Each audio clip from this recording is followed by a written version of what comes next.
మహోన్నతుడును మన రక్షకుడైన యేసుక్రీస్తు శ్రేష్టమైన నామంలో ప్రేమధార కార్యక్రమాలను క్రమంగా వీక్షిస్తున్న ప్రతి ఒక్కరికి శుభములు తెలియజేస్తున్నాం.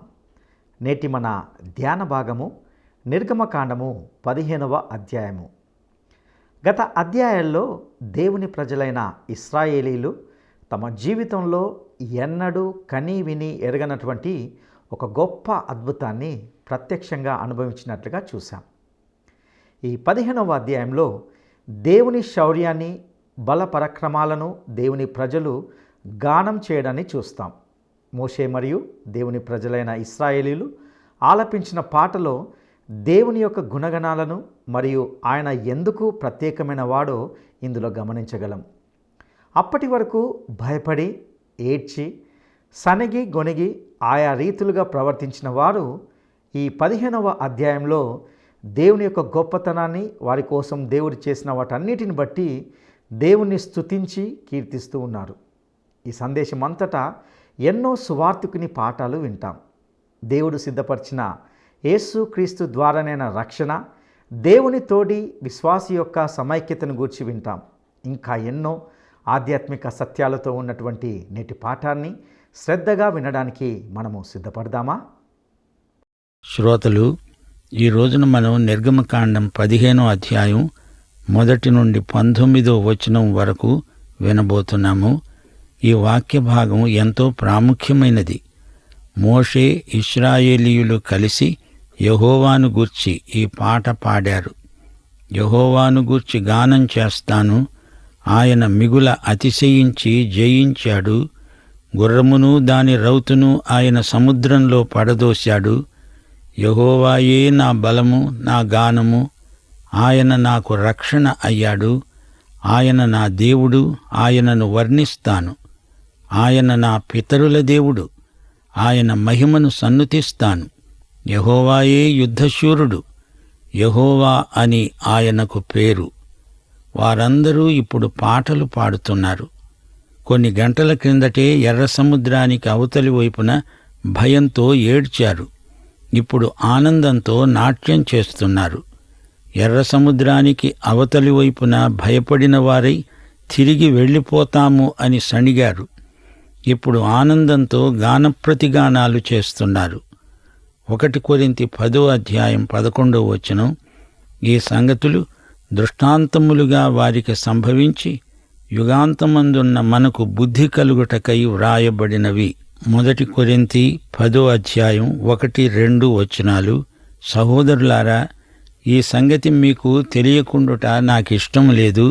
అదేమనగా, మన పితరులందరూ మేఘము కింద ఉన్నారు. వారందరూ సముద్రములో నడిచిపోయారు. అందరూ మోషేను బట్టి మేఘములోనూ సముద్రములోనూ బాప్తిస్మము పొందారు. అందరూ ఆత్మ సంబంధమైన ఒకే ఆహారమును భుజించారు. ఈ వచనానికి అర్థమేమిటి? మోషేను బట్టి బాప్తిస్మం పొందారు అని చెప్పబడింది. అంటే మోషేలోకి బాప్తిస్మం పొందారు. ఇదేమిటి? వారు ఆరిన నేల మీద నడిచారు గదా, వారి మీద ఒక్క నీటి బొట్టు కూడా పడలేదే. ఈజిప్టు వారైతే ఆ నీళ్లలో మునిగిపోయారు. ఇశ్రాయేలీయులు మేఘం కింద సముద్రంలో మోషేలోకి బాప్తిస్మం పొందారు. అనగా వారందరూ మోషేతో సంయుక్తపరచబడ్డారు. బాప్తిస్మము అనే మాటకు అర్థం సంయుక్తత. సాధారణంగా బాప్తిస్మము అనే సంస్కారము నీటిని గురించినది. నీటి బాప్తిస్మం ముఖ్యమైనదే. నీటి బాప్తిస్మం పరిశుద్ధాత్మ బాప్తిస్మానికి సంకేతం. అది మనలను క్రీస్తుతో సంయుక్తపరుస్తుంది, మనల్ని క్రీస్తులో ఉంచుతుంది. అయితే ఇశ్రాయేలీయులు మోషేలోకి ఎలా బాప్తిస్మం పొందారు? ఒక చెంప వారు సణుగుతున్నారు. సముద్రానికి అవతలి వైపు సణిగారు. యువతలికి వచ్చి పాట పాడుతున్నారు. వారు మోషే పాట పాడారు. వారు తమను తాము మోషేతో సంయుక్తపరుచుకున్నారు. వారు మోషే ద్వారా ఎర్ర సముద్రం దాటగలిగారు. హెబ్రీ పత్రిక 11వ అధ్యాయం 29వ వచనం, విశ్వాసమును బట్టి వారు పొడినేల మీద నడిచినట్లు ఎర్ర సముద్రములో బడి నడిచిపోయారు. విశ్వాసమును బట్టి అంటే అది ఎవరి విశ్వాసము? అది ఇశ్రాయేలీయుల విశ్వాసమా?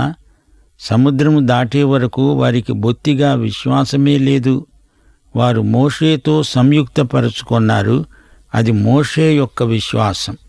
మోషే సముద్రాన్ని రెండుగా విభజించాడు. మోషే వారిని నడిపించాడు. వారు ఎర్ర సముద్రం దాటగానే మోషే పాట ఎత్తాడు. వారు దేవుని రక్షణను కన్నులారా చూచారు. మోషేతో సంయుక్తమయ్యారు. అనగా వారు మోషేలోకి బాప్తిస్మం పొందారు. సోదరీ సోదరులారా, యేసుక్రీస్తును స్వకీయ రక్షకుడుగా, ప్రభువుగా అంగీకరించినప్పుడు ఏమి జరుగుతుంది? ఆయన ఈ లోకమనే ఈజిప్టు దాస్యము నుండి, ఈజిప్టు అంధకారము నుండి మనలను విమోచించినవాడు. ఆయన మనల్ని ఎర్ర సముద్రం దాటిస్తాడు. ఆయన విమోచన, ఆయన ఇచ్చిన విడుదల, ఆయన అనుగ్రహించిన రక్షణ. మనము విమోచింపబడి విమోచన గీతం పాడుతాము. ఆయనతో సంయుక్తమవుతాము. క్రీస్తులోకి బాప్తిస్మం పొందుతాము. 1 కొరింథీ 12:13 యూదులమైనను, గ్రీసు దేశస్థులమైనను, దాసులమైనను, స్వతంత్రులమైనను మనమందరము ఒక్క శరీరములోనికి, ఒక్క ఆత్మయందే బాప్తిస్మము పొందాము. మనమందరము ఒక్క ఆత్మను పానము చేసిన వారమయ్యాము. పరిశుద్ధాత్మ మనల్ని క్రీస్తుతో సంయుక్తపరుస్తున్నాడు.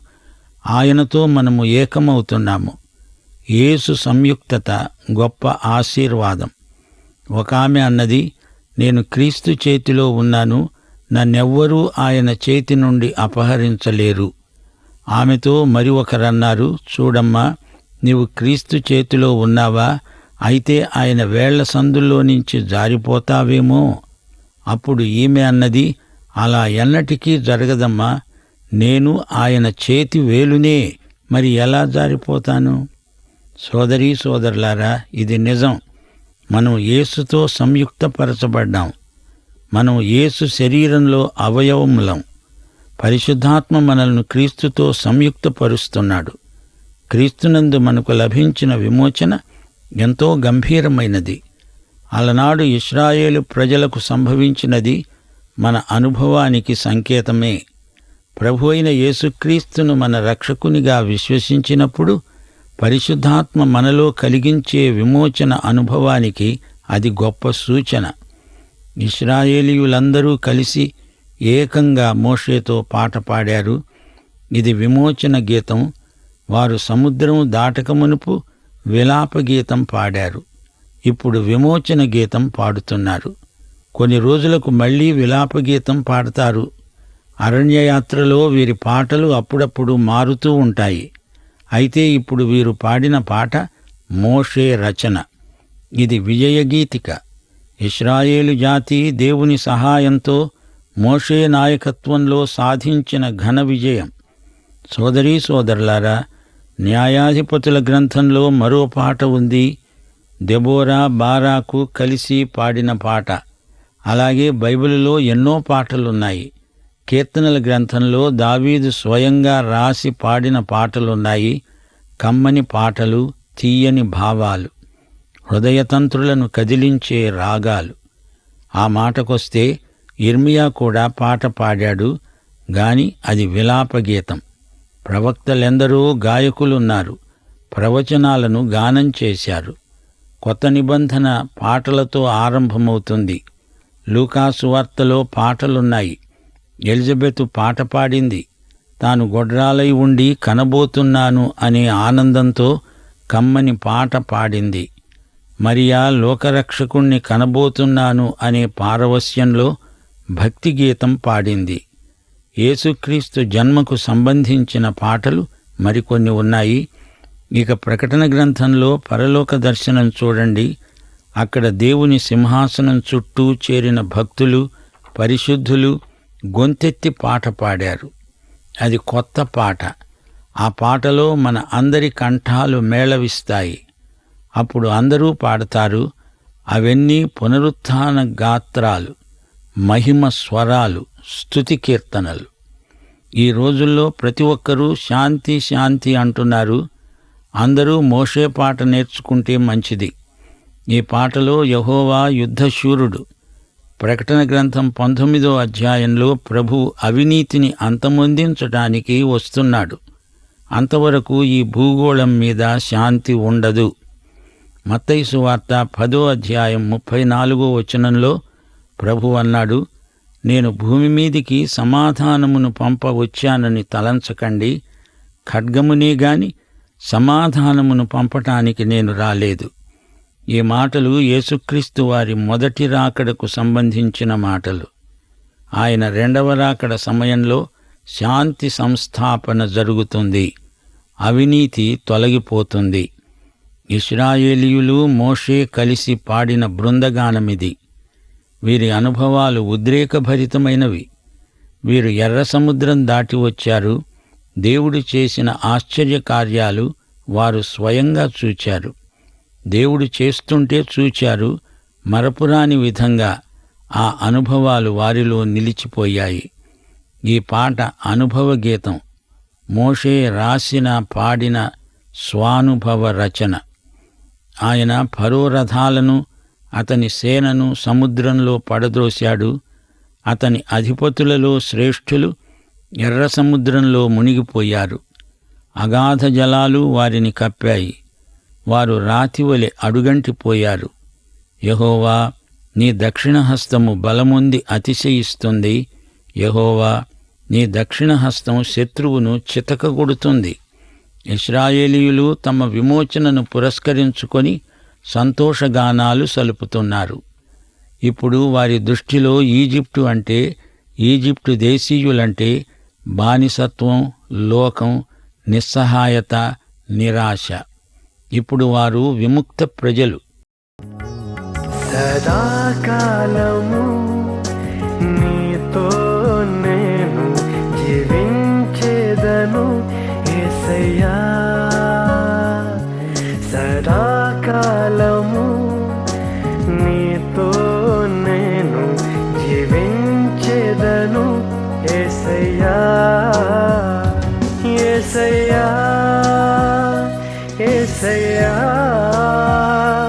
యేసయ్యా, యేసయ్యా, యేసయ్యా, యేసయ్యా, యేసయ్యా, యేసయ్యా, యేసయ్యా.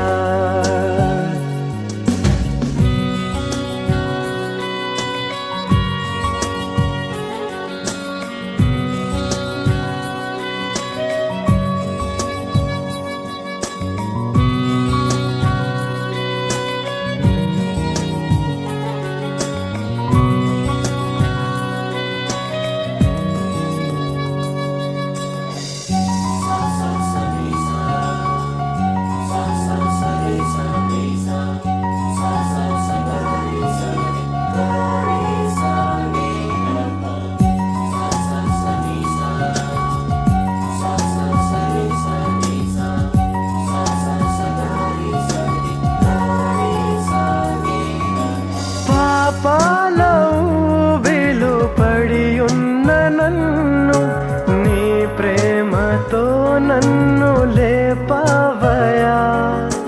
పాపాల ఊబిలో పడి ఉన్న నన్ను నీ ప్రేమతో నన్ను లేపవయా.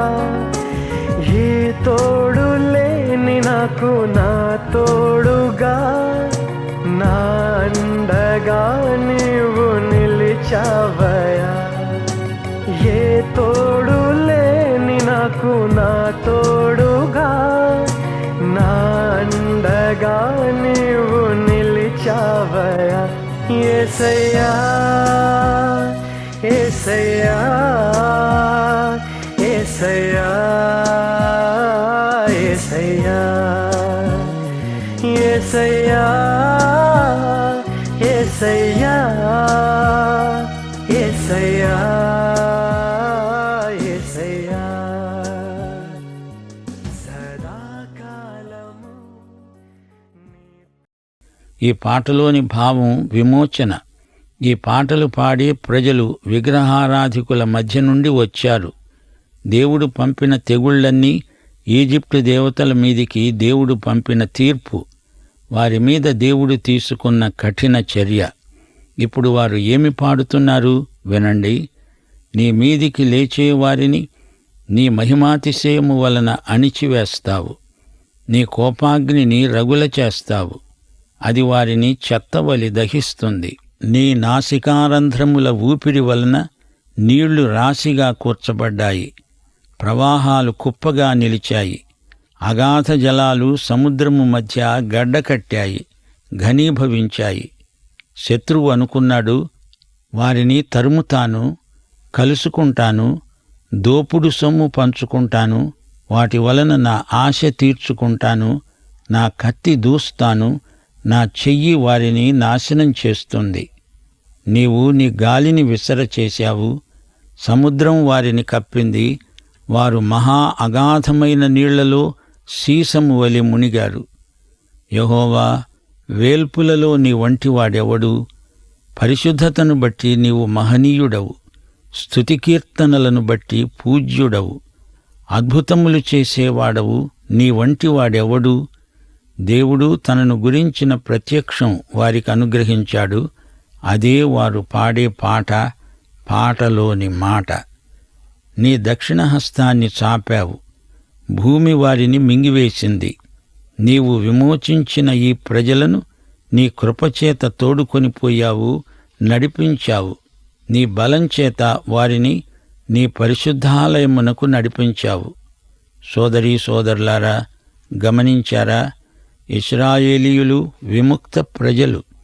ప్రజలకు విమోచన కావాలి.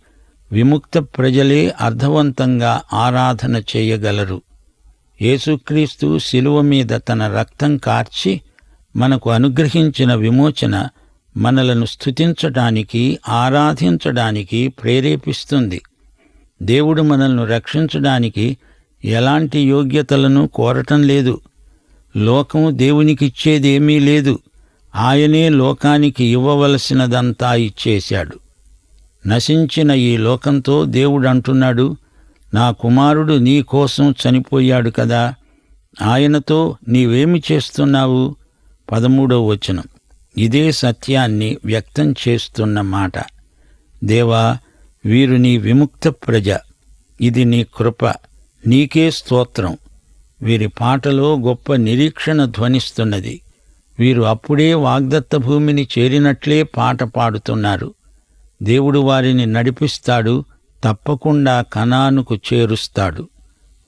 జనములు విని దిగులు పడతారు.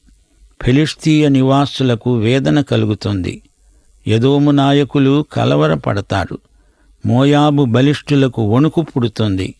కనాను నివాసులందరూ దిగులొంది కరిగిపోతారు. భయము, అధిక భయము వారికి కలుగుతుంది. యెహోవా, నీ ప్రజలు అవతలి తీరానికి చేరే వరకు, నీవు సంపాదించిన ఈ ప్రజలు అవతలికి చేరే వరకు నీ బాహుబలము చేత పగవారు రాతివలి కదలకుండా ఉండిపోతారు. నీవు నీ ప్రజను తోడుకొని వస్తావు. యెహోవా, నీ స్వాస్థ్యమైన కొండమీద నా ప్రభువా, నీవు నివసించటానికి నిర్మించుకున్న చోట నీ చేతులు స్థాపించిన పరిశుద్ధాలయమందు వారిని నిలువబెడతావు. యెహోవా, నిరంతరము ఏలేవాడవు నీవు. ఫరో గుర్రాలు, అతని రథాలు, అతని రౌతులు సముద్రంలో దిగగా యెహోవా వారి మీదికి సముద్ర జలాలను మళ్లించాడు. అయితే ఇశ్రాయేలీయులు సముద్రం మధ్యన ఆరిన నేల మీద నడిచారు. ఈ విధంగా వారు ఎలుగెత్తి ఆనందగీతిక ఆవేశంతో ఆలపించారు. ఇప్పుడు ఒక కొత్త వ్యక్తిని మనం పరిచయం చేసుకోబోతున్నాము. మోషే పుట్టిన తరువాత మోషే అక్క మిర్యాము సంగతే మనం మర్చిపోయాము గదు. ఇప్పుడు ఆమె మనకు కనపడుతోంది. మిర్యాము మోషే అహరోనులకు సోదరి. ఆమె ప్రవక్త్రి. ఆమె తంబుర చేత పట్టుకుంది. స్త్రీలందరూ తంబురలతో, నాట్యములతో ఆమె వెంబడి వెళ్ళారు. సోదరీ సోదరులారా, బైబిలులోని పాఠాలు మనము నేర్చుకోవలసినవి ఎన్నో ఉన్నాయి. అందులో మోషే పాట ఒకటి. పరమగీతం అని ఉంది. అది సొలొమోను పాట. ఇది మోషే పాట. ఇది విజయగీతం. ఈజిప్టు నుండి దేవుడు ఇశ్రాయేలును నడిపించి ఎర్ర సముద్రం దాటించాడు. మిర్యాము కూడా వీరితో కలిసి పాట పాడింది.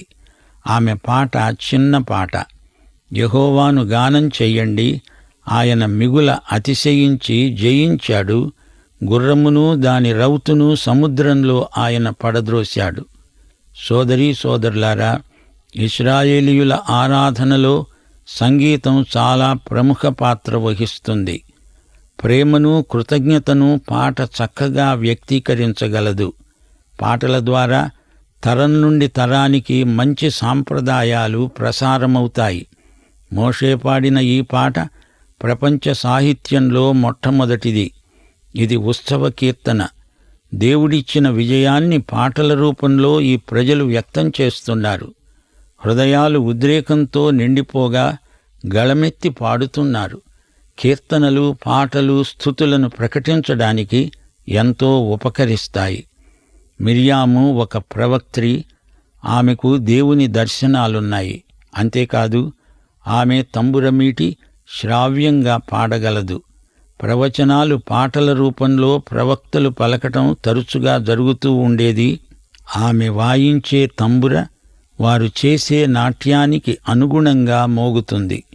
ప్రియ శ్రోతలారా, ఇశ్రాయేలీయులు ఈజిప్టులో ఉండగా ఈ విధంగా ఎన్నడూ పాడి ఉండలేదు. అక్కడ వారు నిట్టూర్పులతో, ఆక్రందనలతో కాలం గడిపారు. గత 80 సంవత్సరాలు ఈజిప్టులో వారి వేదన చెప్పతరం కాదు. ఇప్పుడు 24 గంటల్లో దేవుడు చేసిన ఈ దివ్యకార్యం వారి ఆత్మలను మహానందంతో నింపివేసింది. వారు ఆనందాతిరేకంతో పాటలు పాడుతున్నారు. యెహోవాయే రక్షణకారకుడు. వారిని నాశనం నుండి తప్పించాడు. ఫరో రథాలు, రౌతులు హతమైపోయారు. యెహోవా నిత్యుడు, శాశ్వతుడు. ఆయనే నా బలం, నా గానం, నా రక్షణ. ఆయన సృష్టికర్త, నా తండ్రి. ఆయన యుద్ధవీరుడు. యెహోవా అనగా విమోచకుడు, విజయశీలి, సహాయకుడు, రక్షకుడు, ఉపకారి. ఈ కీర్తనలో మోషే పరిశుద్ధాలయమును గూర్చి మాట్లాడుతున్నాడు. నీ ప్రజలను నీ పరిశుద్ధాలయానికి నడిపించావు అని ప్రవచనం పలుకుతున్నాడు. అనగా మోషే సాక్ష్యపు గుడారాన్ని నిర్మించబోతున్నాడు. దానిని గురించి మాట్లాడుతున్నాడు. హీబ్రూ గేయ సాహిత్యంలో మోషే కీర్తన మొట్టమొదటిది. ఈ కీర్తన ముగింపులో యెహోవా విజయాన్ని కొనియాడుతున్నాడు. ఈ కీర్తన ప్రకటన గ్రంథం 15వ అధ్యాయం 2 నుండి 4 వచనాలలోని కీర్తనకు ఉపోద్ఘాతంలాగా ధ్వనిస్తోంది. జయించిన వారు దేవుని వీణలు కలిగిన వారై స్ఫటిక సముద్రము వద్ద నిలిచి దేవుని దాసుడైన మోషే కీర్తన, గొర్రెపిల్ల కీర్తన పాడుతున్నారు. ప్రభువు, దేవా, సర్వాధికారి, నీ క్రియలు ఘనమైనవి, ఆశ్చర్యమైనవి. యుగములకు రాజా, నీ మార్గములు న్యాయములు, సత్యములు. ప్రభూ, నీవు మాత్రమే పవిత్రుడవు. నీకు భయపడని వాడెవడు? నీ నామమును మహిమపరచని వాడెవడు? నీ న్యాయవిధులు ప్రత్యక్షపరచబడినవి గనుక జనములందరూ వచ్చి నీ సన్నిధిని నమస్కారం చేస్తారు. యెహోవా ఫరోతో యుద్ధం చేశాడు. ఫరో నశించాడు. యెహోవా యుద్ధశూరుడని జాతులన్నిటా ప్రచారమైంది. చీలిపోయిన సముద్రం 2 పాయలు కలుసుకున్నప్పుడు మధ్యలో శత్రువులు హతమైపోయారు. ఆయన నాసికారంధ్రముల ఊపిరి అంటే బలమైన గాలి వీచింది. అప్పుడు సముద్రం చీలిపోయింది. నీటి గోడలు ఏర్పడ్డాయి. సముద్రం ఘనీభవించి మంచుగడ్డ వలె అయింది. శత్రువుకు గర్వభంగమైంది. ఏవేవో బీరాలు పలికాడు శత్రువు. అది ఇది చేస్తానన్నాడు. కాని అతనే నాశనమైపోయాడు. ఈజిప్టు దేవతల కంటే యెహోవా ఘనుడని, వేల్పులలో ఆయన వంటివాడు ఎవ్వడూ లేడని మోషే గానం చేస్తున్నాడు. సముద్రపు అట్టడుగున భూకంపం వచ్చి అందరిని మింగివేసింది అంటున్నాడు. ఈ కీర్తనలో మోషే ఒక ప్రవక్తగా ప్రవచనాలు పలుకుతున్నాడు. ఎదోము, మోయాబు, కనానీయులు మొదలైన వారు అపజయానికి గురి అవుతారు అంటున్నాడు. 18వ వచనంలో మెస్సియాను గూర్చి ప్రవచిస్తూ, నీవు నిరంతరము ఏలుతావు అన్నాడు. ఇది 1000 ఏండ్ల పరిపాలనను గూర్చిన ప్రవచనం. శత్రువులు రాతివలే అడుగంటిపోతారు, వారు సీసము వలె మునిగిపోతారు, వారు రాతివలె కదలరు అంటూ శత్రువులను ఉద్దేశించి పలుకుతున్నాడు. మోషే వాగ్దత్త భూమిని గూర్చి గానం చేశాడు. మెస్సియా పరిపాలనను గురించి ప్రవచించాడు. ఇది గొప్ప కీర్తన. సోదరీ సోదరులారా, మిర్యాము పాట కూడా విన్నారు కదా. యెహోవా పరాక్రమం, ఆయన విజయం ఈ పాట అంతటా కనపడుతోంది, వినపడుతోంది. శత్రువులపై జయం, ఫరో సైన్యం హతమైపోవడం, ఎర్ర సముద్రం చీలిపోవడం, ఘనీభవించడం, కరిగిపోవడం, యెహోవా అనుగ్రహించిన విమోచన, ఈ అంశాలన్నీ నాటి నుండి నేటి వరకు విశ్వాసులు జ్ఞాపకం చేసుకుంటూనే ఉన్నారు. మా శ్రోతలు ఈ సందర్భంలో ఒక ప్రాముఖ్యమైన సత్యాన్ని గుర్తుంచుకోవాలి. గౌరవం అనే మాట సర్వసాధారణమైనది. మానవ సంబంధాలలో గౌరవం ఇచ్చిపుచ్చుకునే విధానం సంస్కృతి పరంగా ఎంతో ముఖ్యమైనది. భార్యాభర్తలు ఒకరినొకరు గౌరవించుకోవాలి. పిల్లలు తల్లిదండ్రులను గౌరవించాలి. అగౌరవం అనే మాట అవమానకరమైనది. అయితే దేవుని విషయంలో గౌరవం కంటే గొప్ప మాట మహిమపరచటం. మనం దేవుణ్ణి మహిమపరచాలి. గౌరవం కోసం ఒకరినొకరు పొగుడుకుంటారు గాని దేవుణ్ణి స్తుతిస్తాము. ఈ కీర్తన స్తుతి పాట. పాఠం ఇంతటితో సమాప్తం. మన ప్రభు అయిన యేసుక్రీస్తు వారి కృప, తండ్రి అయిన దేవుని ప్రేమ, పరిశుద్ధాత్మ యొక్క అన్యోన్య సహవాసము మనకందరికీ నిత్యత్వము పర్యంతము తోడై ఉండునుగాక. ఆమేన్. ప్రియులారా, ఇంతవరకు విన్నటువంటి నేటి సందేశము ద్వారా ఎన్నో శ్రేష్టమైన విషయాలను విని ఆధ్యాత్మికంగా ఆశీర్వదించబడి ఉన్నారని నమ్ముచున్నాము. హీబ్రూ గేయ సాహిత్యంలో మోషే వ్రాసి అందరూ పాడిన ఈ పాట మొట్టమొదటిది. శత్రువు గర్వాన్ని భంగపరుస్తూ దేవుడు చేసిన క్రియలను బట్టి వారు దేవుణ్ణి ఆరాధిస్తూ పాడిన పాట 15వ అధ్యాయంగా ఉంది. ఈ పాటలో శత్రువులపై దేవుడు తీసుకున్న తీవ్రమైన చర్యలన్నిటిని బట్టి వారు దేవుణ్ణి కీర్తించారు. దేవుని రక్షణ కార్యాన్ని వారు ఎంతో నిరీక్షణతో స్తుతించారు. అన్యులు ఏ విధంగా దేవుని రక్షణను చూశారో అనేది వారు పాడారు. వారి విజయాన్ని గూర్చినదైన ఈ పాట దేవుణ్ణి ఎంతగానో మహిమపరుస్తూ వినవచ్చింది. సముద్రాన్ని ఘనీవింపజేసిన ఆయన శక్తిని వారు పాడారు. సముద్రం అట్టడుగున భూకంపం పుట్టించి వారిని ఎలా మునిగిపోనిచ్చాడో వర్ణించారు. దాసత్వం నుండి విడిపింపబడిన ప్రతి ఒక్కరూ పాడుకోవలసిన పాట ఇది. ప్రియ సహోదరుడా, సహోదరి, పాపమనే బానిసత్వము జీవితం నుండి నీవు విడిపింపబడ్డావా? అట్టి అనుభవం నీకుంటున్నదా? యేసుక్రీస్తు ద్వారానే నీకు విడుదల, విమోచన కలుగుతుంది. అప్పుడే నీ జీవితంలో నుండి ఇట్టి గానము రావడం సాధ్యమవుతుంది. ఈ సత్యాలన్నీ మిమ్మల్ని ఎంతగానో బలపరిచాయని నమ్ముతున్నాం. అట్టి కృప దేవుడు మీకు దయచేయనుగాక. దైవాశీస్సులు.